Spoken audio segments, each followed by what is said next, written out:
एका छोट्याशा गावात आदित्य नावाचा मुलगा राहत होता. त्याला भाजी अजिबात आवडत नव्हती. भाजी नको, मला फक्त चिप्स आणि बिस्किटं हवीत, तो रोज म्हणायचा. एके दिवशी आदित्य आजारी पडला.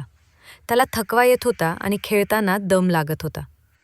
तेव्हा त्याची आजी हसत म्हणाली, चल आज मी तुला भाज्यांची जादू दाखवते. रात्री आदित्यला स्वप्न पडलं. स्वप्नात भाजीबाग जिवंत झाली होती. गाजर पुढे आलं आणि म्हणालं, मी तुला विटॅमिन ए देतो, त्यामुळे डोळे मजबूत होतात. पालक हसत म्हणाला, माझ्यात लोह आणि विटॅमिन सी आहे, त्यामुळे रक्त वाढतं. ब्रॉकोली म्हणाली, मी तुला विटॅमिन सी आणि फायबर देते, त्यामुळे आजार दूर राहतात. टोमॅटो म्हणाला, माझ्यात विटॅमिन सी आहे, त्यामुळे त्वचा छान राहते. वाटाणा आणि हरभरा म्हणाले, आम्ही प्रोटीन देतो, त्यामुळे स्नायू मजबूत होतात. आदित्य आनंदाने म्हणाला, अरे वा, भाज्या म्हणजे सुपर हिरो आहेत.